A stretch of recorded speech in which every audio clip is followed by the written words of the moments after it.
educator and change maker. She's best known for being crowned Miss Tourism Africa International 2024.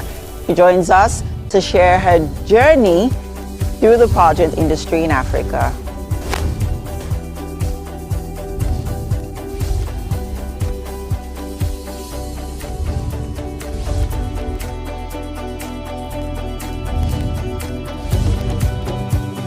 Line up on the show today. Are you excited? Don't let the rain be the reason you're gloomy. Come on, people. We're here for you. Let's check out the weather.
It's the 29th day in the month of May 2025, and we bring to you the news. My name is Emil Koche.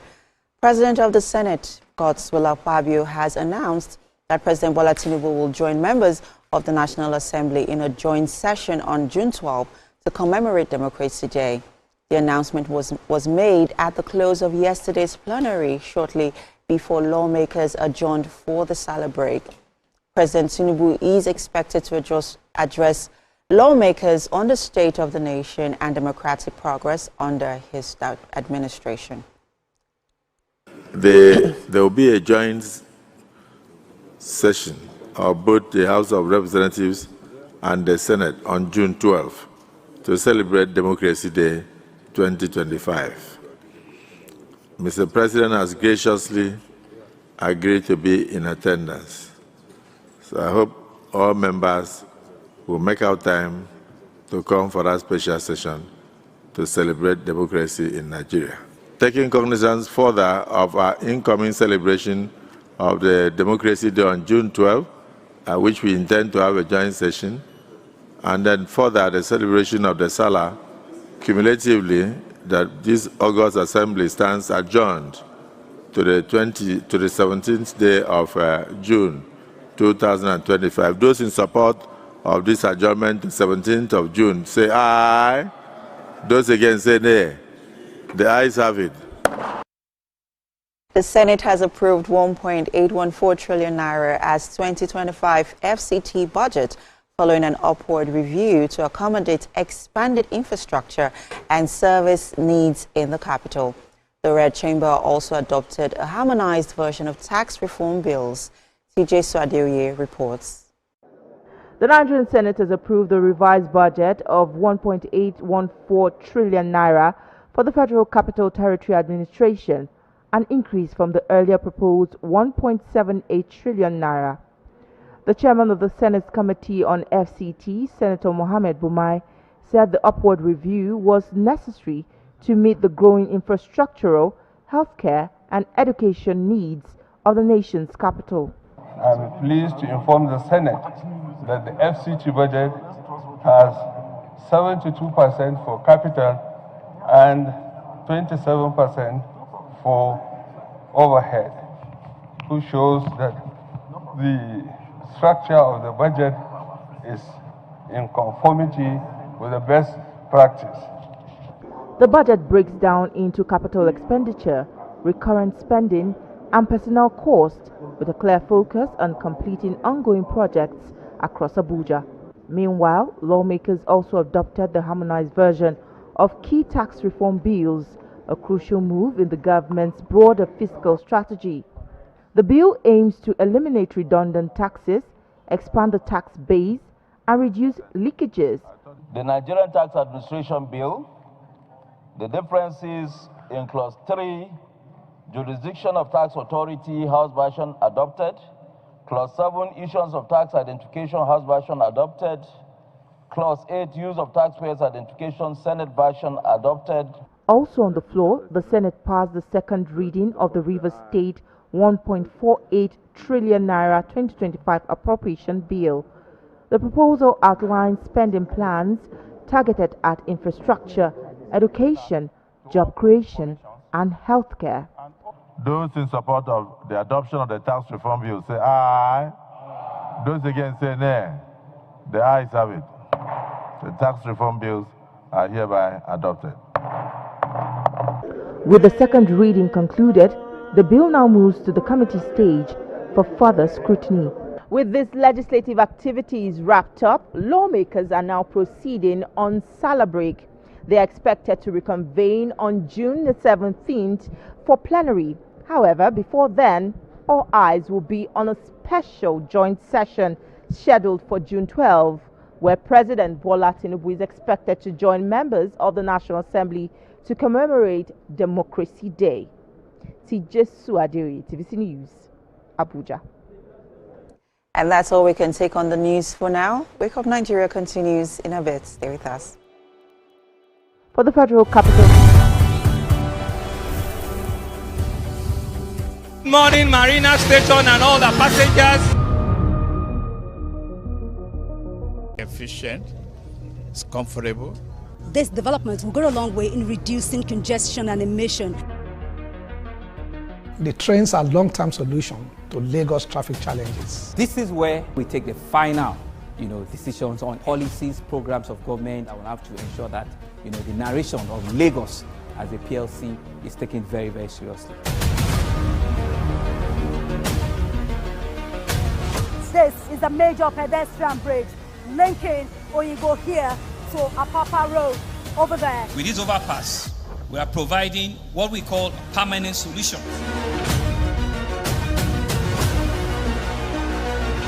This place is one of the most dangerous areas at the biosecurity environment. This can go into the news and every crimes of your neighborhood. Our goal is to remain as Africa's model megacity, to move our GDP from the 5-6 position to the 3rd position, and we believe it's achievable with all the commitments we have. Explore the city of Lagos, where dreams are made and possibilities are endless.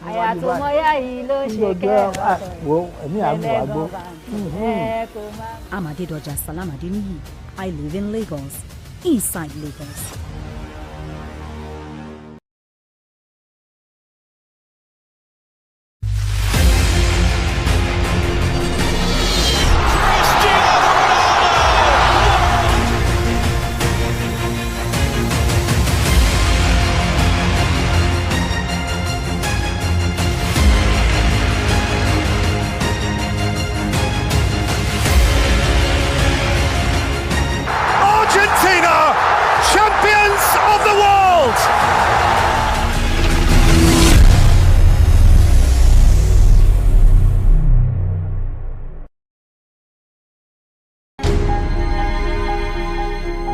I find that the things that entertain me are the things that build my mind. I am seduced by success. I like fast cars and great houses and achievements.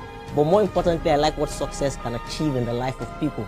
So I find that entertainment for me these days is anything that empowers and enlightens me and also entertains me in the process. So any hub or any platform that allows me to empower my mind and also entertain me in parts are those things that lift me up and challenge me to be a better person.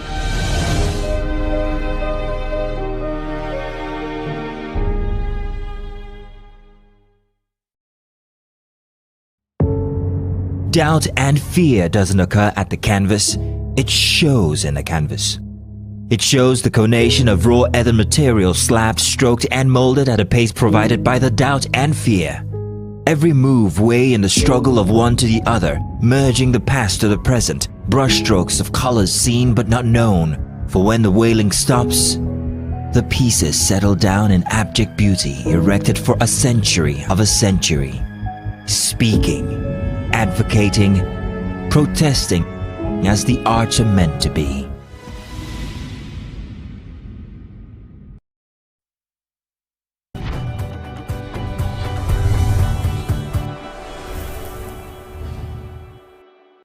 So light up your day and give you that sunshine that you need despite the rainy day is Ayola Ayomide. He's also known as Mide Bleeze. He's a talented musician from the vibrant city of Ogun State with a passion for music that runs deep in his veins. He's been making waves in the music industry with his unique style and captivating sound. And guess what, people? He's actually performing to rain on a rainy day. Isn't that funny? Yeah, that's funny, actually. Okay, talk to us. What inspired the song title, Rain? That song, I was in my lowest at that point when I made that song. Okay. But I lost some money then to crypto and all. Ooh. Yeah, so that gave me the motivation for the song. Oh, wow. Interesting. Imagine what would inspire you to perform, to release a song, losing money to crypto, but it's okay. You know what? I can't wait to hear your performance. Are you ready? Yeah, I'm ready. So please make use of your microphone every time, okay? Yeah, yeah. Great. Take it away.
away, rain, rain, go away, come again another day, little. Children want to play. You know, it's funny because yesterday, my husband and I were talking about playing in the rain as kids. Did you ever play in the rain as a kid? Yeah, I think everyone did. I don't think everyone did. I mean, maybe the Gen Zs I did not. didn't. Maybe the Gen Zs didn't. I did not. I did. I did not. I did. I didn't play under the rain as a kid. Even though our parents didn't like it. But Yeah, I mean, because they always thought we were going to catch a cold. And yes. then they, I guess they were more concerned about having to take us to the hospital and worry about our health. Because of just playing on the rain. Exactly. Yeah. And, well, our kids now would never understand that. They would never know what it's like to play under the rain. But hey, yes, it's rainy and we have something interesting and spicy, which we'll be cooking today in the kitchen. Welcome, Chef Lucky. Thank you. Thank you. I love the exaggeration at the end of your name, Lucky. Yeah, I got it. Yeah, I absolutely got it. Yeah. So this morning he'll be making a localized kind of steaky sandwich. Absolutely love that. You know, also back in the day, we seem to be having a nostalgia today on the show. Yeah, because I mean, maybe it's because it's Throwback Thursday, but I feel like every element of the show kind of reminds us of growing up. Because I remember back in the day, I think some years ago, I used to make Risky Burger. Oh. Yeah, so you get agege bread. I guess it's now. Go to the suya man, buy your suya. Okay. Ask for cucumber if it's those bougie suya men, the suya aboki ones. And then you ask for, so what I'll do is I'll ask for tomatoes, cucumber, onions, and then have the suya you on can tell it. them don't add this. Exactly, put this, put that. And then luckily also there was this other guy, Mishai, that was next to him. Yeah. So I'll tell him fry egg. Mishai, that's the noodle guy. Yeah, so I'll tell him just fry me egg. So I'll put the egg inside of the bread and then lace the suya on it with the onion, with the cucumber, with the tomatoes. That was all we needed then. I promise you. That was all we needed. And sometimes I would just have that for dinner. And that was it. It was life, man. It was good. It was good. It was good. It was life. And then good. Chef Lucky is, you know, sort of added a twist to that, you know, in this times that we are in right now. So let's talk about the ingredients for our steaky sandwich. So I wanted this sandwich to be something everyone who could recreate. So I tried to simplify the recipes as much as I could. Okay. While making it still very flavorful. Okay. So here I have cheese, eggs, tomatoes, garlic, bell peppers, cocktail of bell peppers. I have lettuce, I have parsley here, thyme and rosemary. Then for the steak, I didn't want to use like a ribeye steak or a T-bone steak. I wanted it to be something local. Okay. So I used goat's meat. Goat's meat? Yes, goat's meat. So yeah, that's goat's meat, butter, tomato. So something else I try to do is when cooking, I try to make my ingredients sort of have a role in the cooking, right? Okay. So if you watch my vegetables now, I cut all of them the same cuts because I want them to look evenly and cook evenly. Yeah. So my bell peppers are julienne cuts, my tomatoes julienne cuts, my scotch bonnets, which is so this you call them julienne cuts. Yeah, julienne. So those of us who did not, I was gonna say that those of us who didn't go to the culinary school. Cuts. Can I remember when I'm about to make sweet and sour chicken curry sauce, and I will cut it and I'll tell my girls, cut it into strips. So now I can tell them julienne. Cut it into tiny strips. Yeah, cut it into so tiny it's either, strips. Right? Julienne or fine julienne. Or fine julienne. Okay. So what's fine julienne? Thinner just strips? slightly thinner than a little more refined. Yeah. Got it. Okay. So here we have our oil, seasoning. Then for the sauce, I wanted to. So the main goal of this steak sandwich is to make Nigerian flavors the key ingredients here. Okay. So for the dressing, I'm going to be using a mayonnaise and yaji, which is your spice. Yeah. Then, obviously, start the ingredients. The agege bread. So, yeah, that's one twist I want to introduce into this dish, which isn't regular, is the pickled onion. Yeah, I saw that. Yeah. And that, I would say, is intriguing. Talk to us about what's in that mix. This is good, my secret ingredients, but I'm going to share. No, you have to share with us. I'm going to share because, I mean, I'm a good guy. Because we're giving you free publicity to promote your brand. In here I have... that much. Pickles are usually made with brines. So brines are like solutions of sugar, bay leaf, peppercorn. Feels like a kitchen experiment. Those are usually the traditional ingredients for making a brine. But I wanted to make it twist, right? So in place of the peppercorn, I used attarado, which is Scotch bonnet, right? Yeah. I have my bay leaf here. I have thyme in here. I have rosemary in here. Onions, it's pickled onions, so onions is inside here. Then for this red, vibrant color, I added beetroot. So I wanted the beetroot to give it that deep red color and also the beetroot flavor. Are we using the juice from it? Just the onion. Just the onion. Yeah, just the onion. Okay, so we have all of that flavor infused in the onion. That's going to give our steaky sandwich an extra flavor. The sandwich is very spicy. Okay. So something that cuts through spicy is sweet. It's onion. Sweet. So okay. I wanted this to introduce that element into the dish. Okay. So that's all the ingredients basically.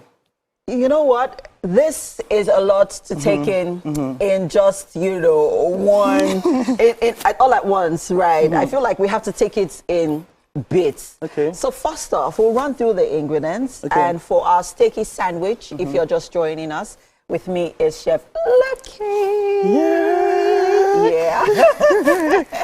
And yes, he's making steaky sandwich. So this steaky sandwich is one that, you don't rush recipes like this. You got to take your time. And it's recipes where you want to make this for when you have really special guests, or sometimes you're just, in the mood to give yourself that something special. Treat, give yourself a treat. And, you want the kids to also have fun. And if I tell the kids I'm making this, they're absolutely going to jump on it because they want to make this. Mommy, can I do this? Mommy, can I do that? Mommy, can I do this? Can I do that? Yeah. They want to help out. And I think it's also a fun way, to also introduce them to, cooking in the kitchen. I mean, this it's even going to be very interesting for them. Right. Yes, I agree. So where do we begin? Okay. So I want us to start with the goat's meat. So I want us to start with making the goat's meat, the sauce and everything. Okay. So yeah, goat's meat. Okay, fantastic. And so while we're prepping things right here in the kitchen, Chef Lucky is ready to go. You can see the enthusiasm, right? And he's like, "You go, let's do this." Let's cook up a storm. Let's cook up a storm on a rainy day. And luckily, we have the Yaju spice to add that extra spice that we need for today. We'll go on a quick break. The show continues, people. Stay with us.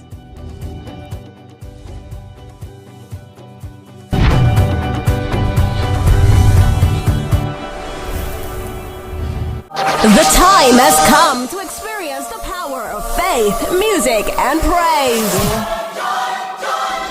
This is the Max Urban Gospel Chart Show.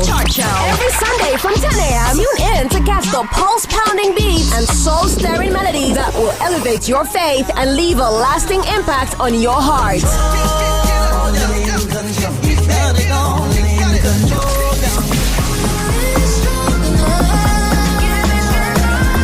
The Max Urban Gospel Chart Show. Every Sunday from 10 a.m. exclusively on Max FM, where we count down the best 20 urban gospel hits from around the world. Get your praise on. You're my provider. You're my provider.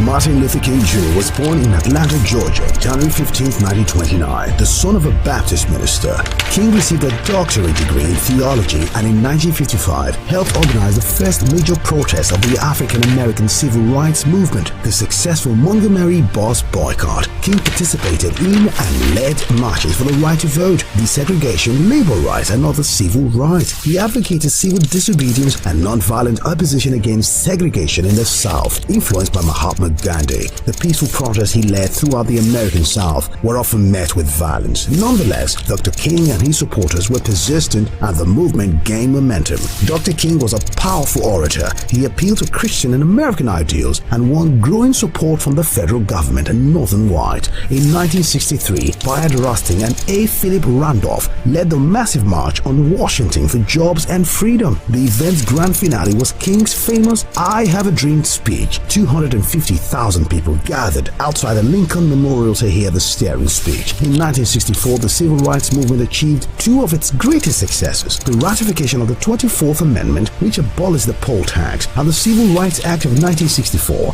which prohibited racial discrimination in employment and education and outlawed racial segregation in public facilities. In the same year, King became the youngest person to win the Nobel Peace Prize. In the late 1960s, King openly criticized U.S. involvement in Vietnam and turned his efforts to winning economic rights for poor Americans. He was a leader of the American Civil Rights Movement and organized a number of peaceful protests as head of the Southern Christian Leadership Conference, including the March on Washington in 1963. He was assassinated in Memphis, Tennessee on April 4th, 1968.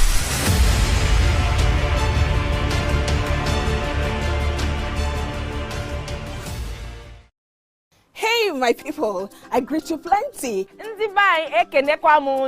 name is Nachika Okeke. My name na Uwi Balogun. My name na Damilola Banire. My name na Moyo Faraway Ahmed. If you also call me Moyo, listen. And this na Abigail. And I dare on top of you, pigeon. I'm gonna bring you bass, boost. I don't get person will be single mother before. He carry another man show say na my husband be this. This na wetin you want. After that day, the man no go see him again. If you snooze, you lose. If you miss this show, you miss out. On top this our show, I not dey gree for anybody. When you dey find the husband, you not see sign say the guy smart, you don't vex, don't give signs. If they look for person we go give them to you, fact as it be. Men no dey ever get fault. If baby not dey for her, na the woman. Talk no dey be person, no make person no fit talk true inside. But for this country, we not say if we open court in the morning, waiting no good, no good. Me and my sisters, hey, we go tanda gidigba for inside studio to give una all the latest information. But we no even take responsibility for the children. Leave the man. And that's some poria.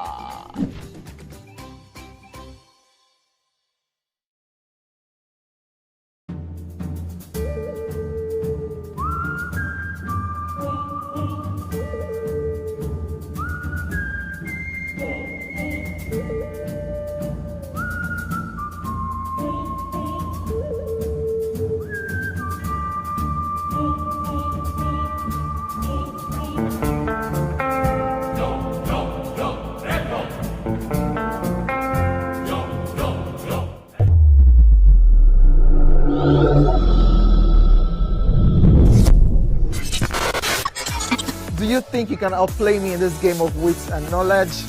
Can you go 7 rounds without flinching? I meant answering 7 questions correctly.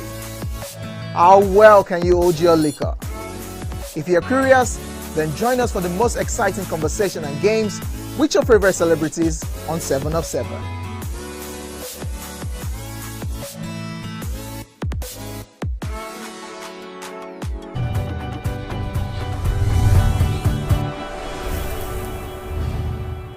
We're back, people. Thanks for staying with us. You know, it's one of my favorite part of the show because I get to, maybe, should I say gossip or gist? Because I love to gist, right?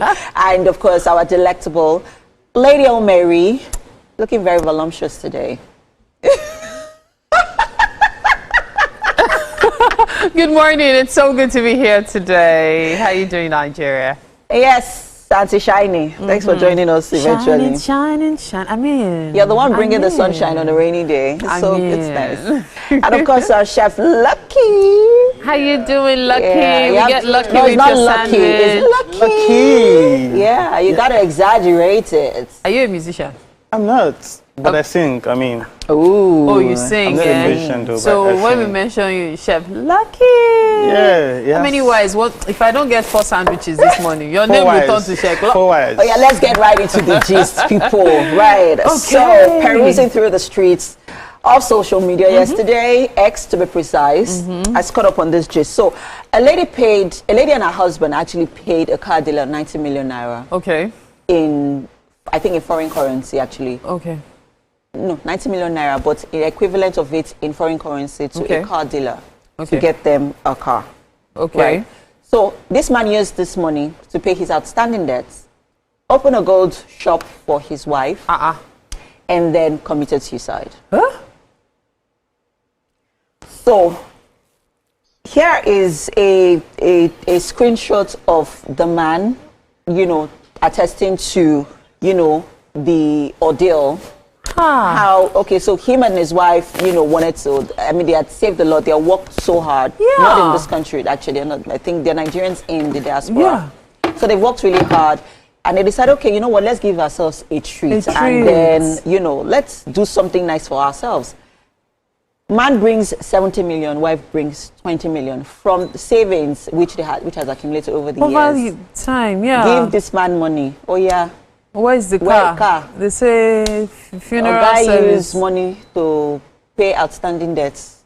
Then Cleared there's all also a debts. video of the shop they opened for the wife, for his wife.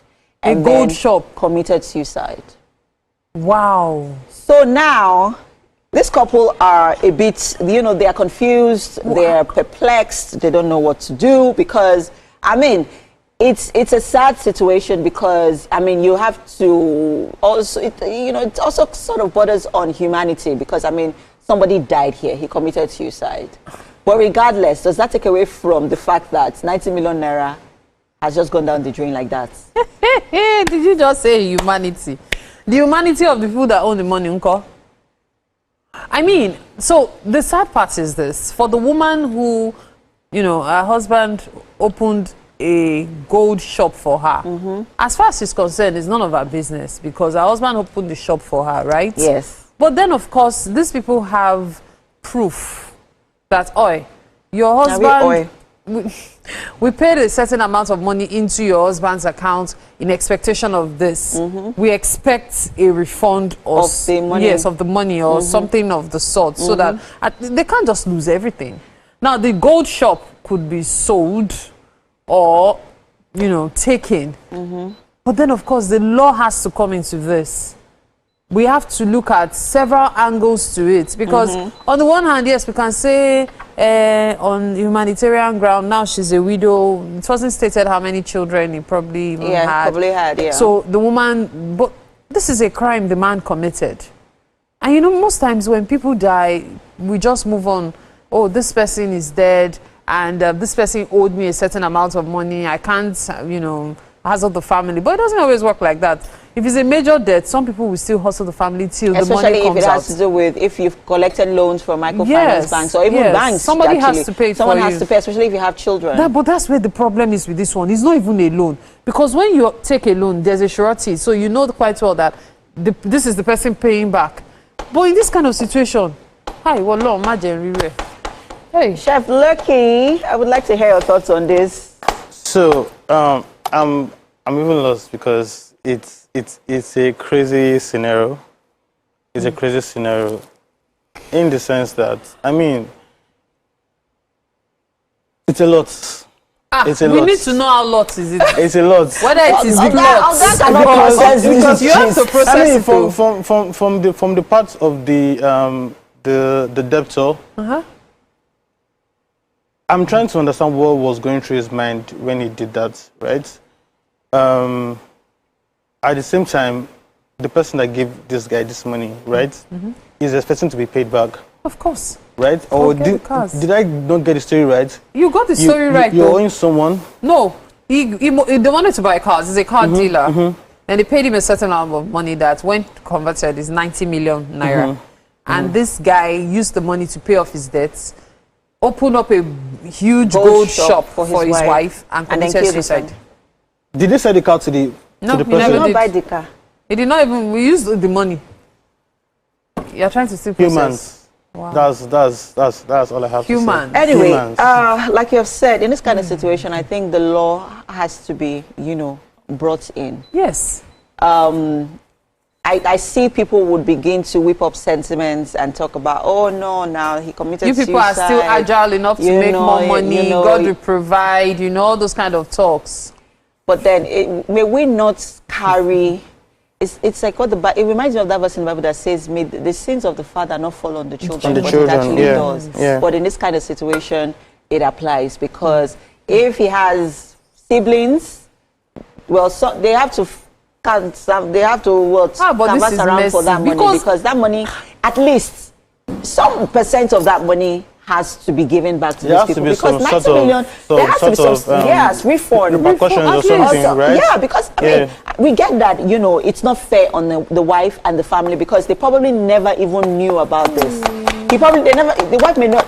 She may just have been on her own and just wanted surprise. No, I don't even want to hear that one, because my belief has always been, when your husband suffers or enjoys a windfall, there is no way you will not ask questions. So the woman should, unless maybe the man was being secretive about it, which I doubt. Which it's very possible, because the truth of the matter is, it wouldn't be the first time he's amassing that sort of money, because he's into car dealership. Somebody that is owing a lot of money, all of a sudden he comes home, says, I'm not owing any debt again. I've paid this person, paid that person, paid that person. She may not know. Listen, babe, we've made a lot of money. I'm going to open a gold shop for you. Sets up the shop for her, and then he commits suicide. I mean, even the woman, I don't want to sound inhumane, but even she should reach out to those people. No, not necessarily call people. It was probably not her idea. I feel she should reach out to the couple and see whether there's a way they can reach middle ground. Yeah. Because it will always be on her neck that this money was stolen. Don't have conscience, so. Because even the man that committed this offense, does he have a conscience? Hey God, it's just like some people that they owe a lot of money. They commit suicide so that the debts end with them, but they forget that they're living a family. Exactly, he didn't consider his family. He didn't consider the people who he collected monies from. He didn't look at this from all angles before he did what he did. Believe me, the only thing he was looking at is he has provided for his family to be, be well taken care of. Okay, so was he thinking or expecting? Because, it's funny. This also brings to mind how people have a general misconception of people's wealth based on how they see them live their lives. What is your business with how people live their lives with their money that they've worked hard for? Is it your responsibility? Is it your money? Do you know what they've done? You are seeing the results. Because you are not seeing the hard work. Exactly. It's how people come and say, you have money now. Give me money now. You cannot even give me money now. Is it your money? So I'm very, very sure this is the situation. It could have thought that, oh no, it's 90 million naira now. These people we are living well. For them to have 90 million to want to spend on cars, they can afford it. So even if this sort of thing happens, it's like there are no repercussions. Even if they can afford it, it's their money, it's their sweat. You were not there when they were going through hell to make that money. I mean, at the end of the day, our condolences to the family, because somebody lost his life here.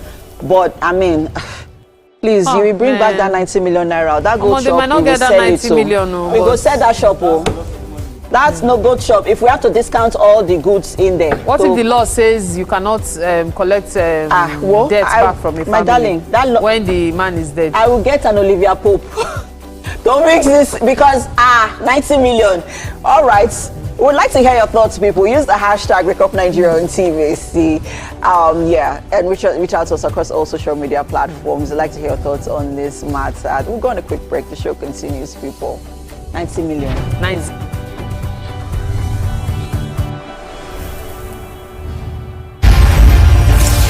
Akiwande Wole Soyinka was born on 13th July 1934 in Abeokuta, Nigeria, to parents Samuel and Grace Soyinka. His education began with the Christian lessons of his parents, as well as the more traditional Yoruba spiritual customs taught to him by his grandfather.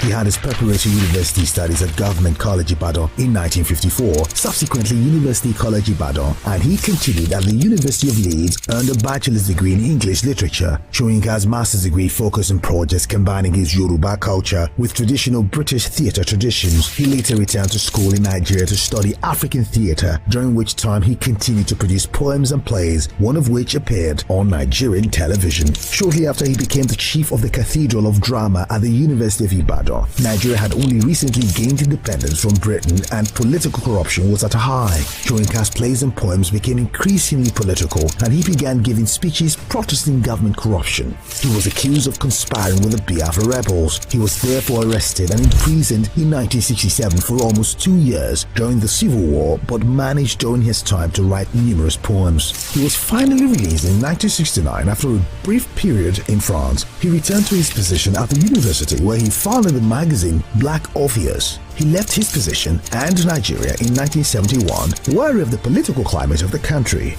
During this time, he published books of poetry and essays. His plays were collected and published, and newer plays were staged. In 1986, he was the first African to win the Nobel Prize in Literature for a wide cultural perspective and with poetic overtones fashioning the drama of existence. He dedicated his acceptance speech to Nelson Mandela and used the platform to criticize apartheid. Later that same year, Soyinka was awarded the Ajib Prize and in 1988 published his book Mandela's Earth and all the poems as well as art, dialogue, and out.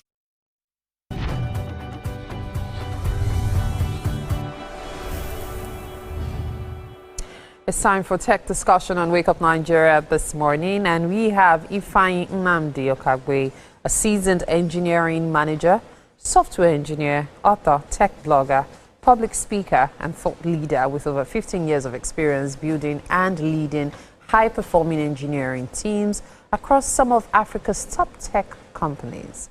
It's such a pleasure to have you in the studio with us this morning. Yeah, how are you doing? To be here too. I'm doing good. Awesome. Now, Ifeanyi, building a career in software engineering is one that so many people dream of these days, mostly because of the remuneration, really.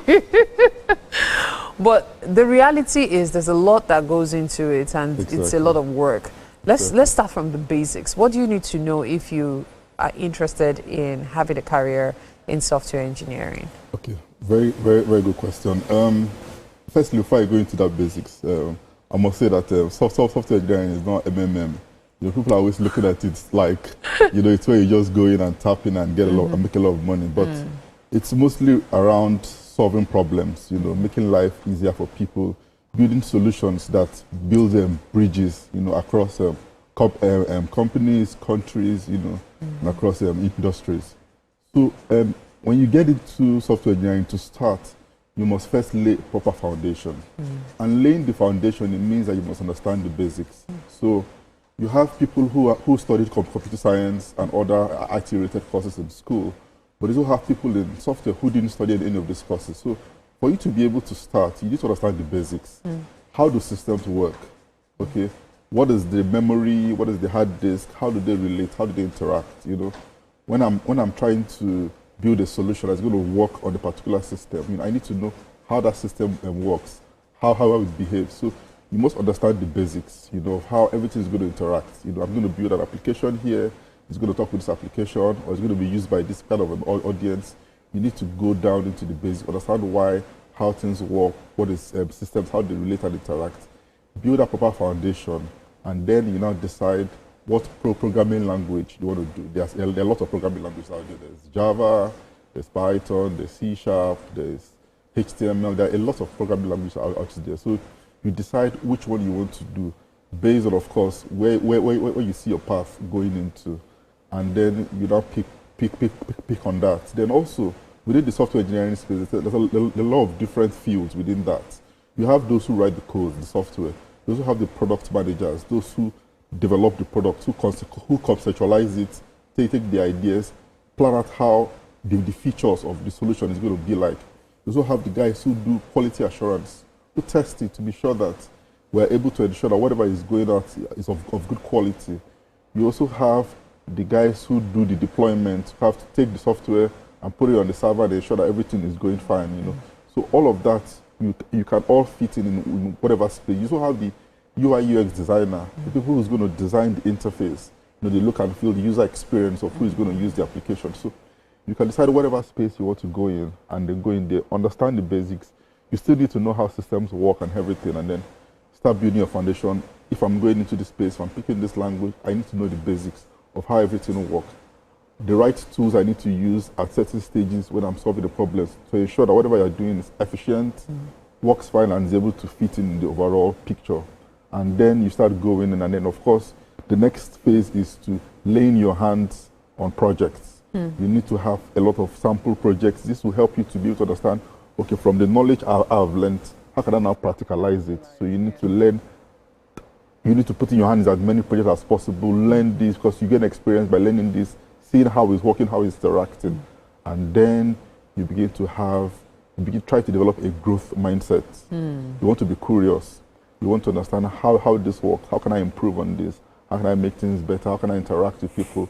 How can I ensure that the solution that is going out there is going to actually solve the problem that's intended for? So that would help you to lay the right foundation to get into the industry, and then you begin to grow, you get to build your competency, you begin to step into leadership, and then you begin to grow gradually. Now let's talk about the languages you mentioned earlier. Yes. So there's JavaScript, HTML, Python. Can you tell us about each one?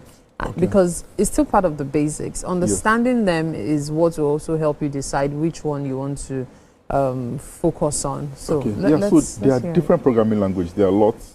You have the likes of Ruby, Golang, Java, C#. So, what do they mean? What do they mean? So the programming languages are codes that help you to interact with the system, to be able to manipulate the system, to be able to say, okay, I want to be able to build this, so that when people interact, when someone enters an input, I'm able to provide the right output. Okay, so their language is written by different people based on certain experiences they've had, or maybe they see a particular gap that a particular programming language is not able to provide. Some of them is built to handle things like memory optimization. It's built to handle processes, how you run things. Two things running at the same time. The older ones we had, the likes of them in the past, you had the likes of Basic, COBOL, Fortran, Pascal. Those were very old programming languages. Some of those things you would have to be able to learn very, very well to be able to understand how to manage and optimize each stage of the process. So but they've been phased out? No, they're not phased out. Okay. But the newer ones help you to automatically handle some of those things. Right. Even though you still need to know how these things work, but newer ones help you to handle some of those things. It makes it more readable. It's easier to, when you look at the code, you can even read and understand what the person is trying to do. So it's, as the day comes, newer things come in, it's all to continue to improve, make it better. Even for the people that are writing the code, you want to provide them something that's easier for them to be able to write. If you look at the days when you have the big CPUs, you had zeros and ones, and having to manipulate that to be able to read the system, because what the system understands really is zero and ones. Okay, so you're now building you're now using a language that is able to now take what you've written, compile it, and feed it into the system to be able to now give that output that people can be able to use that to do certain things, to be able to fill a form, to be able to post on Instagram, to be able to do certain things. Okay, so programming languages get advanced, and even the ones you have, they keep on improving on them, bringing out new features, better ways of interacting and using them. So there are different types. You could pick based on certain areas you want to go. For example, if you want to be focused on building applications to be hosted on the system, or you want to continue to focus on building applications for the web, whatever it is, you look at that, and then you look at your niche area, and then you can pick certain programming language that fit better within that particular niche. Now, when you've gotten to this point, I'm pretty sure you've made up your mind, you know exactly what you're going for. However, what are those things you need to know and before you even say you want to be a software engineer? Okay. So before you say you want to be a software engineer, the question really is, what drives you? Okay. What are you going in to do? What value add are you looking at? Do you want to be able to provide solutions for companies to automate their processes? They want to provide solutions for the everyday users. They want to provide solutions for SMEs. So you need to know this before you even go into it. You need to be able to decide. Not that, you know, most courses, you go, you study, then you can now decide what you want to make out of it. For software engineering, you need to know exactly what it is you need to understand to do. Your pathway, because you can have people that you start with this, later you now jump to this, now realize, no, this is not what I really want to do. You move to this and everything. You don't want to become very confused along the way. So at the beginning, you need to ask yourself a lot of questions. It's I say, at that point of laying the foundation, you need to really know, okay, where am I going? What do I want to do? What am I trying to achieve with Seek this? mentorship. What am I trying to achieve with this? So that you build your path, you go into this. You don't want to start here and then you realize that halfway, this is not really what I want to do. I go back and start again on another path. Like I told you, there are several fields within the area. You connect it to your passion. You know, like I write, like I'm also a tech blogger, I write these things. You need to sit down, look into your passion. Am I someone who likes to conceptualize ideas? Or am I someone who likes to break things out and pieces them together? Am I someone who likes to ensure that things are of good quality? All of that will lead you into, okay, knowing, okay, am I going into quality assurance? Am I going to core development? Am I managing the process? Am I like a project manager kind of thing, someone? So do I want to manage the process, to be a product manager, a project manager? Or do I want to just build beautiful interfaces, you know? Everything stems from your passion, and then you connect that to the right field, and then you begin your career. I feel like I'm about to get into a software engineering career right now, because the way you've really broken it down and the way you've made it seem like it's not as difficult as people think, because so many people stay away from it because it sounds difficult.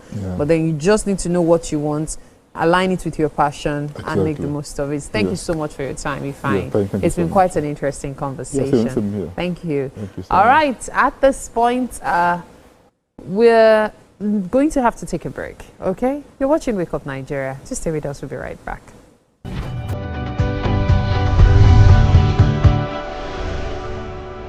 Forget Nigeria, promise to be reliable.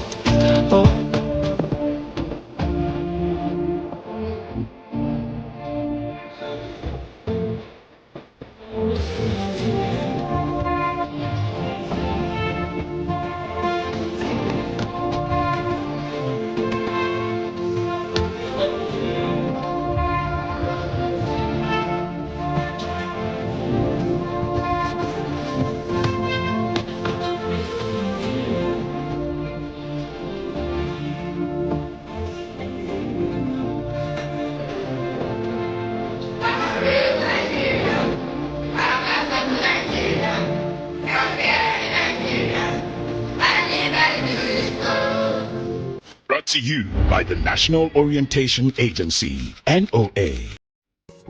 Shield your families from germs. When Dettol is a part of every household bucket, then you and your family can stay protected from up to 100 illness-causing germs. Everyday use of Dettol keeps my loved ones protected.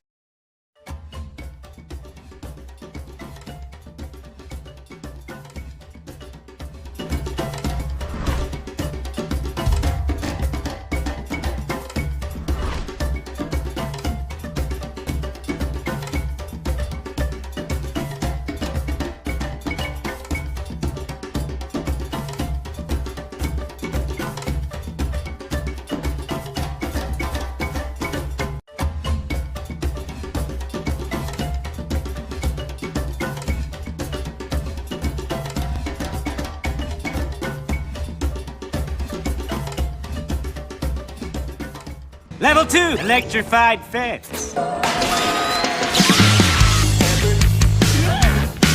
Space terrifying. Let's get out of here. Hey Nick fam! Remember, Nick on TVC is your one-stop for engaging children's shows like El Tigre, Paw Patrol, SpongeBob SquarePants, Kung Fu Panda, and lots more to keep the kids glued to their screens. Catch us on Mondays to Fridays at 4 p.m. to 5 p.m. and Saturdays and Sundays from 7 a.m. to 9 a.m. right here on TVC. The time has come to experience the power of faith, music, and praise. This is the Max Urban Gospel Chart Show. Every Sunday from 10 a.m. Tune in to catch the pulse-pounding beats and soul-stirring melodies that will elevate your faith and leave a lasting impact on your heart.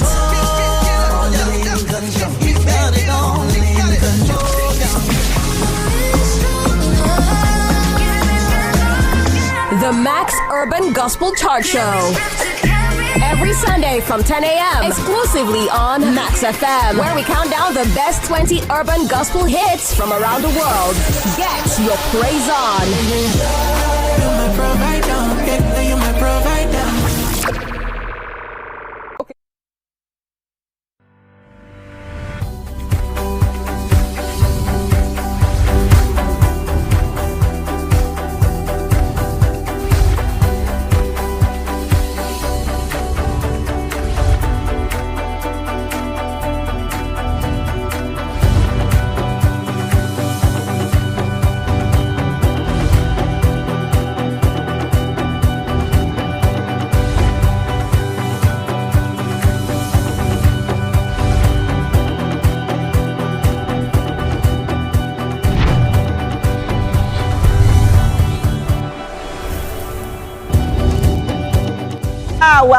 Welcome back, people. It is Thursday once again. Just to remind you, just in case you do not know, and you're waking up and there are days where you wake up and you're like, what day of the week is this? Well, it's Thursday. We are here to remind you that it's another Thursday, so you are welcome.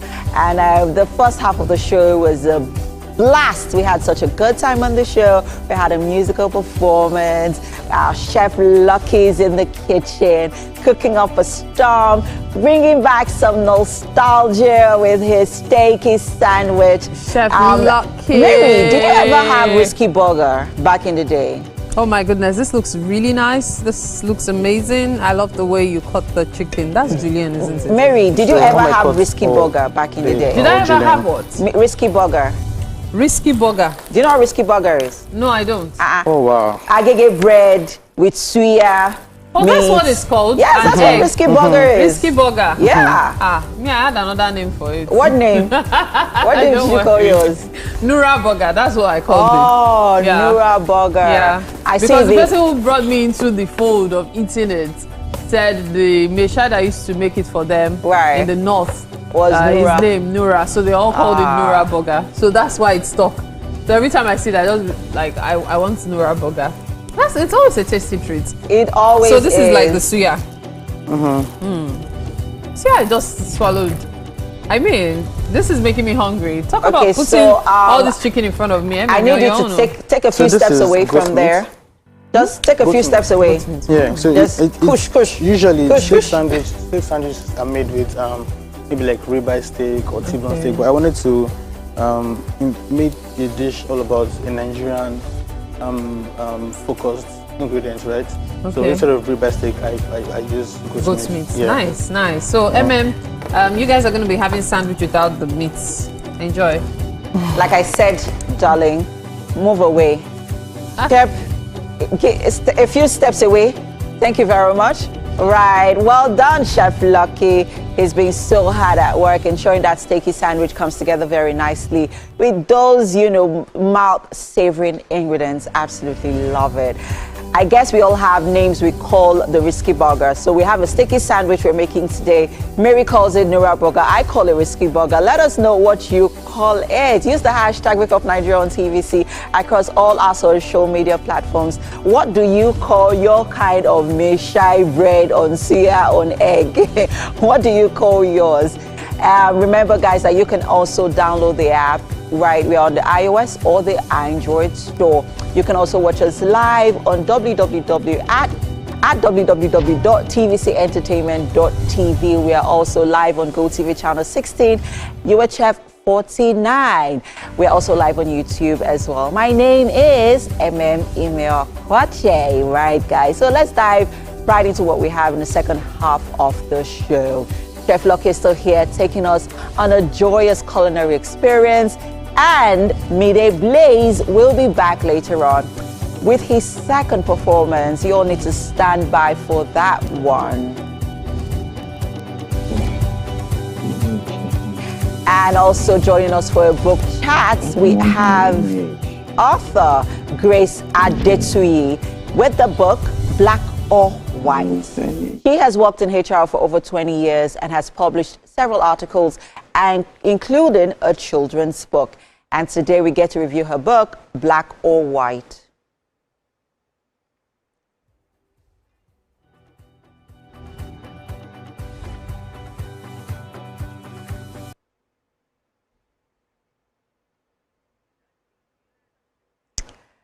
We will also be celebrating you and your loved ones on your special day on Birthday Shoutouts.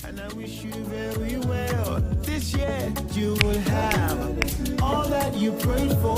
This year you will have all that you wish for. This year you go get everything and more. Hey, everything and more. This day is your day. I wish you all the best. This day is your day, and I wish you very well. For our final guest discussion this morning, we have Ndina Emosho. She is a trailblazing Namibian beauty queen, educator, and change maker. She's best known for being crowned Miss Tourism Africa International 2024.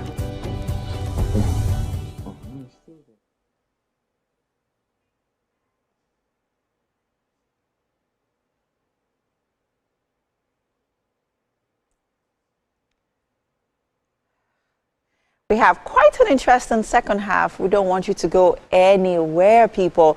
Let's check out the weather.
Time for the news update on Wake Up Nigeria. I am Mary Bashua Alimi. The President of the Senate, Godswill Akpabio, has announced that President Bola Tinubu will join members of the National Assembly in a joint session on June 12 to commemorate Democracy Day. The announcement was made at the close of yesterday's plenary shortly before lawmakers adjourned for the Salah break. President Tinubu is expected to address lawmakers on the state of the nation and democratic progress under his administration. There will be a joint session of both the House of Representatives and the Senate on June 12 to celebrate Democracy Day 2025. Mr. President has graciously agreed to be in attendance. So I hope all members will make out time to come for that special session to celebrate democracy in Nigeria. Taking cognizance further of our incoming celebration of the Democracy Day on June 12, which we intend to have a joint session, and then further the celebration of the Salah, cumulatively that this August Assembly stands adjourned to the 17th day of June 2025. Those in support of this adjournment to 17th of June, say aye. Those against say nay. The ayes have it.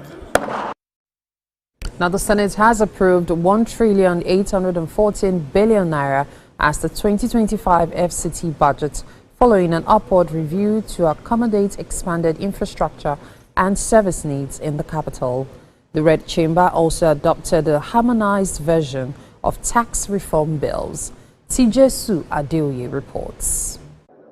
The Nigerian Senate has approved a revised budget of 1.814 trillion naira for the Federal Capital Territory Administration, an increase from the earlier proposed 1.78 trillion naira.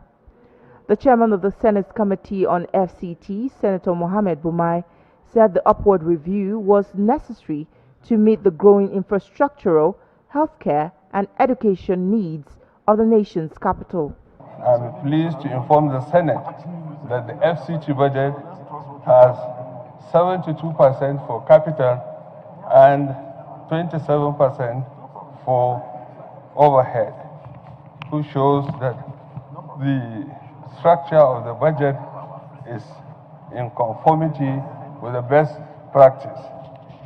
The budget breaks down into capital expenditure, recurrent spending, and personnel costs, with a clear focus on completing ongoing projects across Abuja.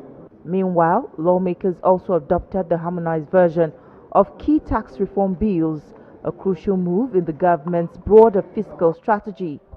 The bill aims to eliminate redundant taxes, expand the tax base, and reduce leakages. The Nigerian Tax Administration Bill, the differences in Clause 3, Jurisdiction of Tax Authority, House version adopted.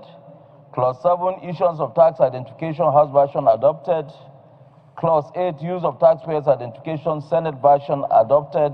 Also on the floor, the Senate passed the second reading of the Rivers State 1.48 trillion naira 2025 appropriation bill. The proposal outlines spending plans targeted at infrastructure, education, job creation, and healthcare. Those in support of the adoption of the tax reform bill say aye. Those against say nay. The ayes have it. The tax reform bills are hereby adopted. With the second reading concluded, the bill now moves to the committee stage for further scrutiny. With these legislative activities wrapped up, lawmakers are now proceeding on Salah break. They are expected to reconvene on June the 17th for plenary. However, before then, all eyes will be on a special joint session scheduled for June 12, where President Bola Tinubu is expected to join members of the National Assembly to commemorate Democracy Day. Tijesu Adeoye, TVC News, Abuja. And that's it on the news update this morning on Wake Up Nigeria. There is so much more to come. Just stay with us. We'll be right back.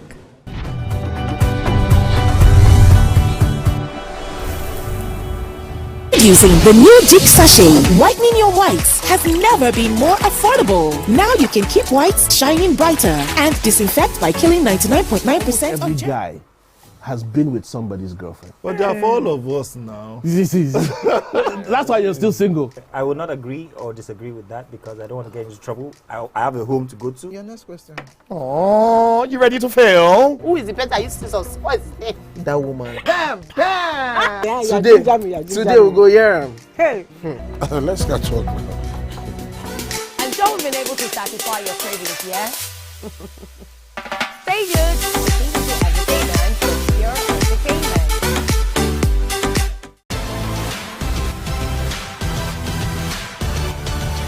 Now you can catch up with your favorite programs on TVC. Log on to www.youtube.com/TVC Entertainment. Join the fun.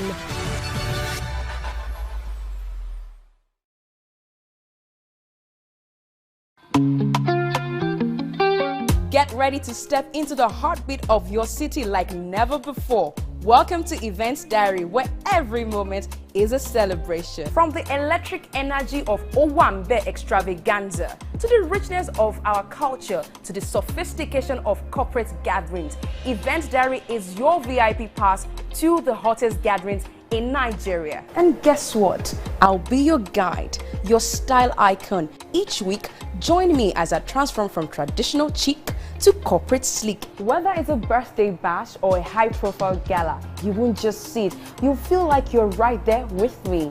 Aww. From meetings to evening soirees, I'll be there. Or to the trendiest street festivals or to music concerts, Events Diary has something for everyone. So join me as we explore the vibrant tapestry of Nigerian scene, one event at a time. Brand new studio, brand new set, a new face, but still your favorite breakfast show, Wake Up Nigeria. It's a fresh new energy, new vibe. You smell that? Now that's the smell of tasty, tantalizing food from our various chefs.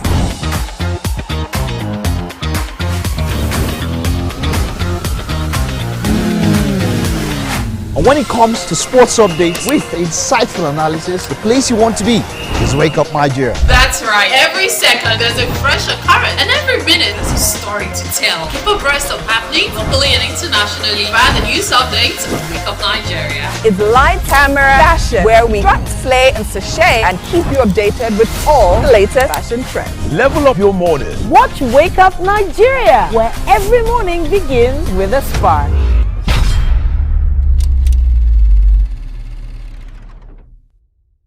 Hey, my people, I greet you plenty. My name is Nachika Okeke. My name na Uwi Balogun. My name na Damilola Banire. My name na Moyo Faraway Ahmed. If you also call me Moyo, listen. And this na Abigail. And I dare on top your view pigeon. I'm going to bring you bass, boost. I don't get person will be single mother before. He carry another man show, say, now my husband be this. This na wetin you want. After that day, the man you no go see him again. If you snooze, you lose. If you miss this show, you miss out. On top this our show, I not dey gree for anybody. When you dey friend the husband, you not see sign say the guy small thing, you don't vex, don't give him signs. If they look for person we go give them to you, fact as he be. Men no dey ever get fault. If baby no dey for her, na the woman. Talk no dey be person, no make person no fit talk true inside. But for this country, we know say if we open curtain in the morning, waiting no good, no good. Me and my sisters, hey, we go tanda gidigba for inside studio to give una all the latest information. We no even take responsibility for that is sort of centered on a story. Right. One would think that if you're going to write a book, it would, be centered around, creating job opportunities, career. Yes. So what inspired you to write the book Black or White? Okay, I would say the inspiration came from what I observed around me. I have been living in Ireland for the past, I would say plus or minus 23 years. Okay. And I have seen a lot of interracial relationships here in Ireland. Okay. And then it just popped in my head that, okay, if it happens here, what if it happens back home in Nigeria? How would that pan out? Right. And that was what brought the idea to me, and then it started building from there.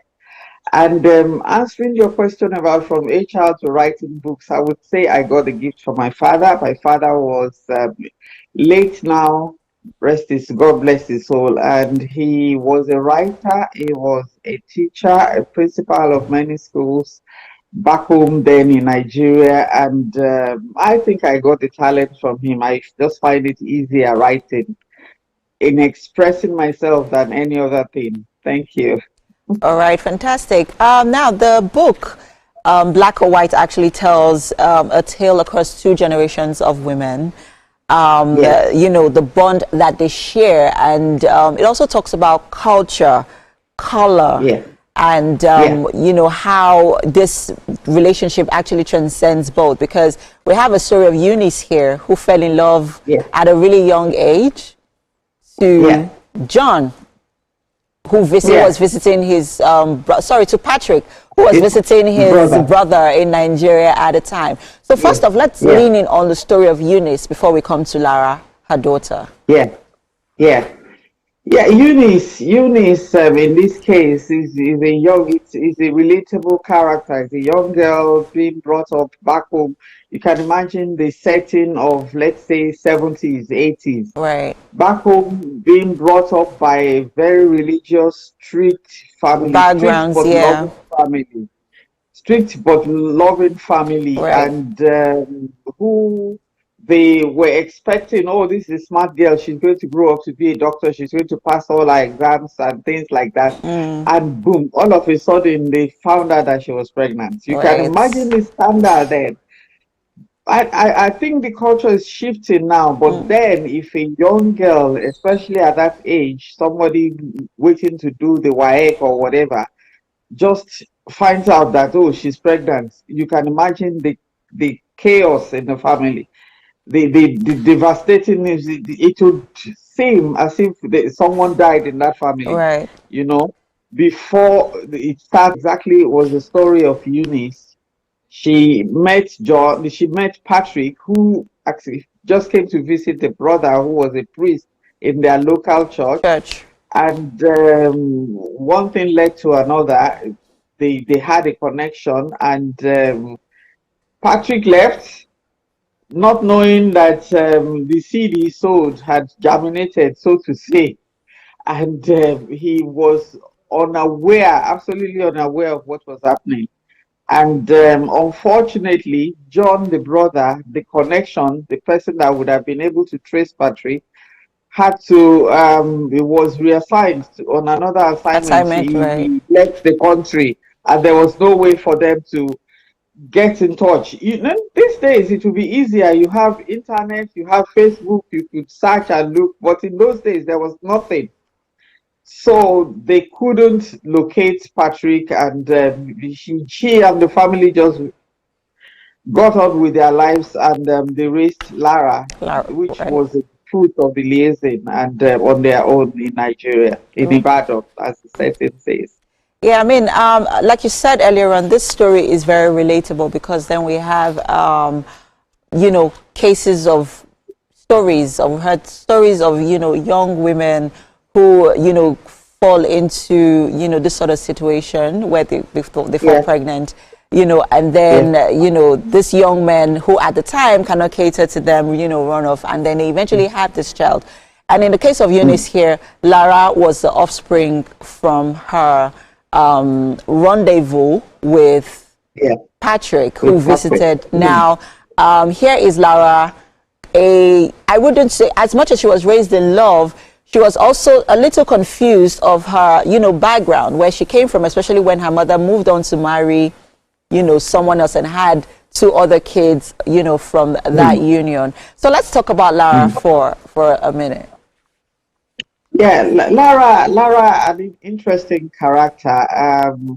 Even though she, you know, it will be, she would have stuck out like a sore thumb, you know. Right. Very like half mixed race girl being raised in the local setting in Ibadan. So everybody would look. She herself would know that, oh, I'm different from these people, and because of, like we already agreed on, the scandal, or so to say, in quotes now, of how she came about, you know, it would always be a hush-hush thing. And you know, our culture, even though they might not say it to her face, I'm sure she would have been a subject of whispers anytime she passes by, you know. And but thankfully, she was raised in a loving environment, and that's how she was able to thrive, and she did well in school, and she was able to get a scholarship to, by faith, study medicine in Ireland, which happens to be the country of his father. Of her father. Of her father, rather, sorry. So that's how interesting it might be, and there's a lesson here for us as parents, and especially we Africans, that if a child, if a girl falls into this problem of getting pregnant, You don't throw away the baby with the dirty water. Yes, you can rehabilitate. You can bring up that child in a loving way, and it doesn't stop life from going on. Right. And so this is a very good lesson for us, that just because the daughter is pregnant, it doesn't mean that you just discard her and then discard the baby, and then the life goes downhill or southwards from that point in time. So it's not the end of the world, and good things can still come out of bad situations. So that's what the story is all about. Right, and then I like how the story ends. At the end of the story of the book here, where Lara is eventually getting married, and her mother, and let's talk about that for a minute. Oh geez, that's like the climax. The big day, yes, that was the climax of the story. Yes, Lara came to Ireland, met another man, an Irish guy, coming back home, in quotes, and she was getting married, and the mother had to come down to Ireland for the wedding. And incidentally, a day before the wedding, while they were running around for the preparations and things like that, the mother injured her ankle, and she had to be taken to the hospital where Lara works.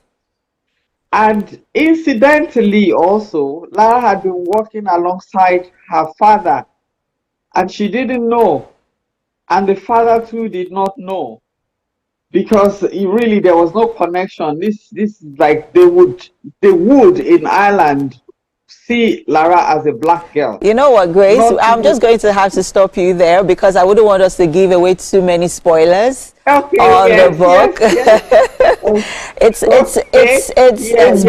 The climax that we're talking about was when actually Eunice was taken to the hospital to get her ankle checked out. Yeah, but I would like for people to go and get the book and read it, right? Because I love how it was beautifully written, very simply beautifully written.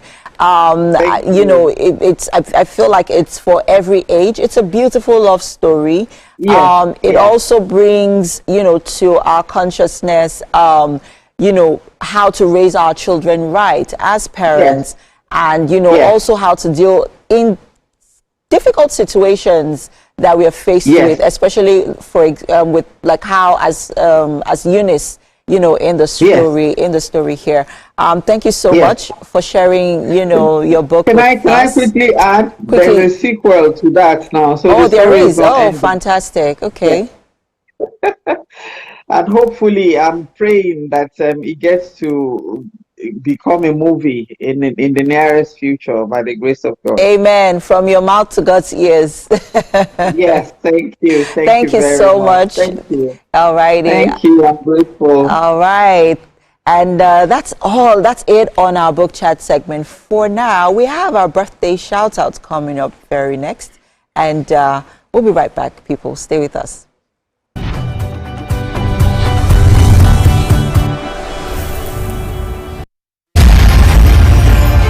Mandela was born into the Madiba clan on 18th July 1918. He got involved in politics in 1942 as he helped to form ANC Youth League. He was married to Evelyn Mays and they had 4 children. Mandela was arrested in a countrywide police swoop on 5th December 1956, which led to the 1956 treason trial. Before the end of the treason trial, he wrote to Prime Minister for vote to include a national convention on a non-racial constitution, and failure to adhere would result to a national strike. In August, he was arrested and charged for leaving the country without a permit and inciting workers to strike. He was convicted and sentenced to 5 years imprisonment. On 9th of October 1963, he was on trial with 10 others for sabotage in what became known as the Revolver trial. On the 11th of June 1964, Mandela and 7 other accused were convicted and sentenced to life imprisonment. He was later released from its gates on Sunday, 11th of February 1990, 9 days after the unbanning of the ANC and the PAC. Nelson Mandela never wavered in his devotion to democracy, equality, and learning as he immersed himself in official talks to end white minority rule. In 1991, he was elected ANC president to replace his ailing friend, Oliver Tambo. In 1993, he and President F.W. de Klerk jointly won the Nobel Peace Prize, and on 27 April 1994, he voted for the first time in his life. On 10th May, he was inaugurated as South Africa's first democratically elected president. He, however, stepped down in 1999 after one term as president. Despite terrible provocation, he never answered racism with racism. His life is an inspiration to all who were oppressed and deprived, and to all who were opposed to oppression and deprivation. He died at his home in Johannesburg on 5th December 2013.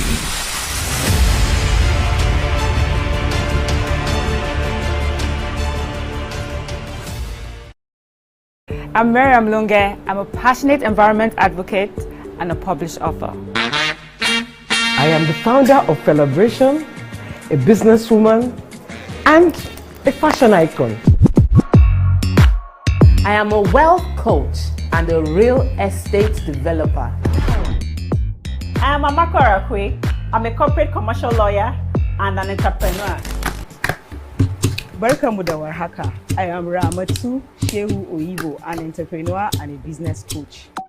I am the voice of an average Muslim woman, an hijabite, and a lawyer. I am a polymath and a serial entrepreneur. I am Murayo Afolabi Brown, Managing Director, TVC Entertainment. I'm a media consultant, producer, and broadcaster. The ladies of your view are made of women from different professions, tribes, cultures, and religion. Join us every Monday to Friday as we share our views on topical and social issues.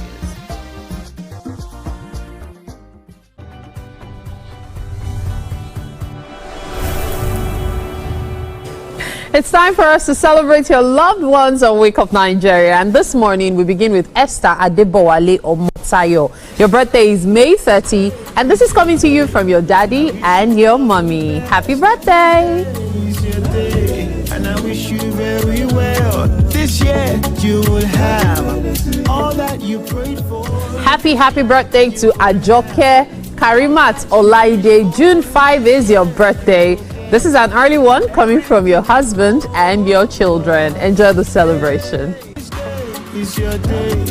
I wish you all the best. This day is your day. And I wish you are celebrating Emmanuel Olasunkomi Bamidele. Your birthday is June 1st. And this is coming to you from your wife and your children.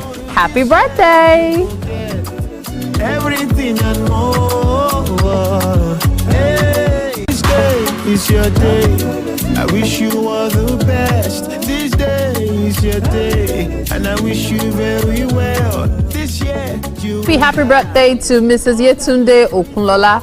June 1 is your birthday. Your husband, Dr. Abiodun Okunlola, is celebrating you. Happy birthday.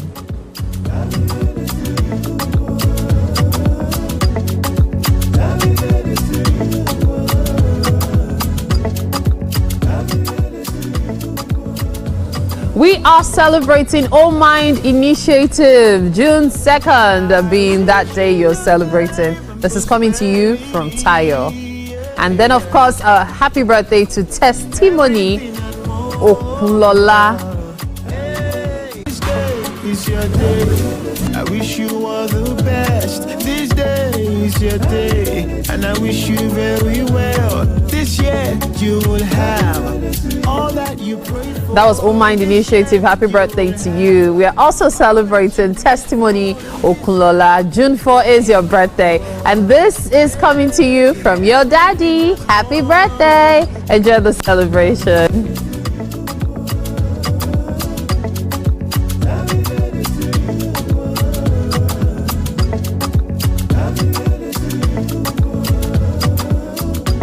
Let's take a quick break, and of course we'll bring you our final conversation. Happy birthday to everyone celebrating.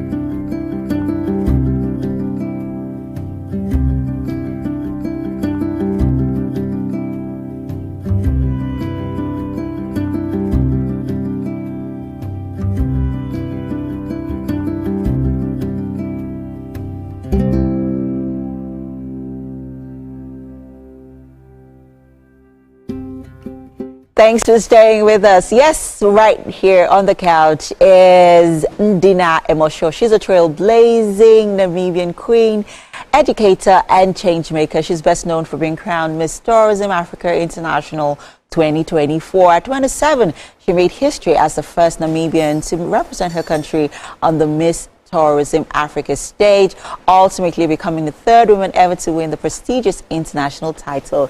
Yay! How are you doing? I'm okay. How are you, ma'am? I'm very well. Thank you so much. I love it. I love to make groundbreakers, you know. So talk to us about how you started your pageantry journey. It started at a young age, and it's quite funny because it was Miss Christmas. It was on holiday, and then our parents arranged. How old were you then? I think I was 7 years old. Oh, yes. Okay. So it was Miss Christmas, and then I won, and then I took a break. So when I went to high school, I started again. I won 2 pageants, and then I went to university. So I stopped, but then I continued after I graduated when I got my first job, and that was Miss Namibia. And then from there, I think this is my 3rd pageant. Okay. Yeah. You know, it's funny because I've been currently reading a book on that sort of gives a lot of insight as to what a lot of women actually go through during their pageantry journey. And I would like you to share some of the challenges that you have had to experience, you know, especially, you know, moving from one country to the next and having experienced, you know, different, all that you've had to experience along your journey. So my journey was quite, okay, let me say it was not really that challenging because I'm already used and I got so much support from my people. So probably the only challenge that I got was funds because a lot of people don't sponsor pageants anymore, and I don't know why. Probably because they don't gain much from it. But so I think the only challenge that I face is funds.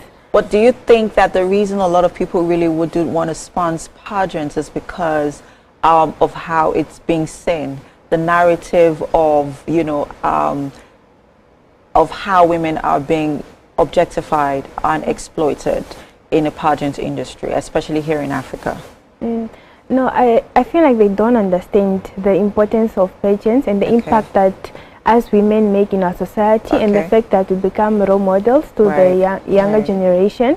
So they don't understand that. That's why they are not really supportive, because their thinking is when we take part in pageants as women, we just go out there to showcase our beauty, our bodies and everything, and they forget the impact that we make in our society. So I feel like we need to advocate for the importance of pageants in our society so that people see the seriousness of pageants and the impact that we make in our communities rather than just merely showing off ourselves. So before you came to Nigeria, let's talk about some of the impact that you have made as a pageant queen in Namibia. I have a project called EduPower Namibia where I go out in communities and donate stationery. So because the main aim for the project is to bridge the gap in the quality of education, especially in the communities where most of the learners do not have access to resources that they need for them to receive quality education, and just to motivate them.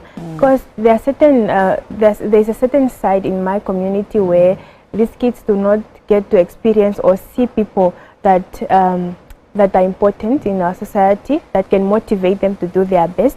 So I go out there and then motivate these kids to do their best, and then just donate stationeries to them.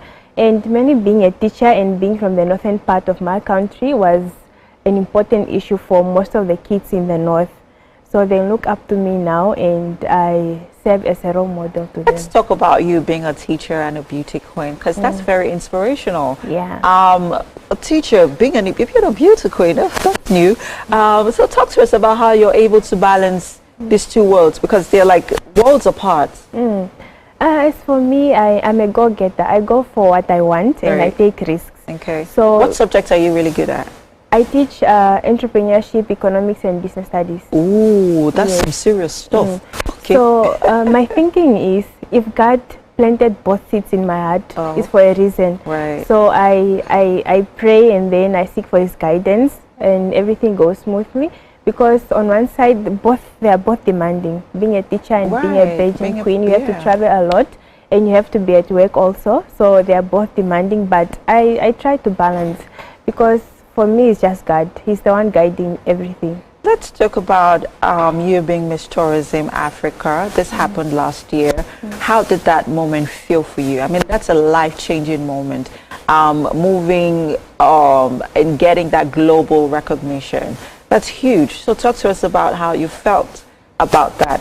Talk to us about, process, how, the process to, being the pageant queen, that's cinching the Miss Tourism Africa crown, which looks really beautiful and shiny, by the way. Thank you. So the journey was quite amazing, because we got opportunities to visit different places in Nigeria, and we got to visit the historic places and explore, just engage with the sponsors, with the fellow contestants, and we were on pressure because it was so much work that we have to do within a limited time. Right. But the night when I got crowned, it was a life-changing opportunity for me. I felt good, and I thank God for this opportunity, because I prayed so much to get an opportunity like this. And the fact that the fact that the title comes with so many opportunities to be in spaces where I never thought I would be, and to make an impact in my community, I will be forever grateful for that. When are you going back to Namibia? After 4 days, that will be Sunday. Ah, fantastic. So what are the lessons that you're taking from here in Nigeria with you to Namibia? One thing about Nigerians is that they have a very good sense of humor. Oh, so yes, even in serious situations, they always try to make fun of it and just navigate through it. Right. Yeah, so that is the biggest lesson now. So that's what you're taking with them. Have you tried any of our Nigerian recipes? Yes. Which is your favorite? Jollof rice. Ooh, jollof rice! And that was the first thing that I ate when I came here. Oh, are you serious? And you loved it? Yes, so much. Okay, still on recipes, we have our amazing chef, Lucky, who has made steaky sandwich for you. I know sandwiches, I mean, it's a common food, right? But it has our own Nigerian flavor. Okay. You want to taste it? Yes. Oh, well, you don't have a choice. You're on our show. You have to. So please, let's head over to the kitchen. Try it out. Fantastic. Okay. So.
Welcome to the kitchen. Chef Lucky has been hard at work ensuring that our steaky sandwich comes together very nice and looks really yummy and really good. So this is what it looks like. Yeah. You're so lucky I intervened. You would have been doing like this. I had to make him slice the bread. It was his own big bite. It was huge. That's just not a big bite. This is a huge bite. In fact, like this, so it was going to use the entire food. Are you serious? I was and like, it looks nice. Thank you. Let's hope it tastes It tastes better. Definitely tastes better. So just Lucky, can we get like a serviette or so that she can? Yeah. Okay. There's some. Here. Okay. So that's. So you can try it. Yeah. Yes, I think you should use the. So let her just take. Yeah. So you can with just the serviette. Oh, okay. Yeah. Just help yourself. I will just take it. Yeah. Oh my gosh, it that looks so colorful. good. Yeah. Look at that. Like an actual burger. Yeah, it is but it's a burger. a sandwich. Try. Okay, so dig in. Okay. Go for the meat. Go Moment of for the truth. meat. Go for the meat. Delicate bites. It's nice. You like it, huh? Yes, I do. you. Awesome. So you can go back to Namibia and say you were on the Wake Up Nigeria show and we actually served you food. So you don't think it's make-believe, it's actual food. Yeah. And I'm actually surprised that there's not too much pepper here. There's not too much, not too you're spicy. Yeah. So I balance the spiciness with the pickled onion. Oh, Nice. Nice. Right. Thank Well you. done, Chef Lucky. Thank you. And thank you so much, thank Dina, you. for coming on the show to share your journey with us. Wishing you all the best and have a safe trip back to Namibia. thank you so much for having me. You're welcome. It's our pleasure. All right, at this point, we've come to the end of the show. Thank you so much for watching. Yeah. And we're signing out with a musical performance. Midday, please. Take it away. Yeah.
Thank you.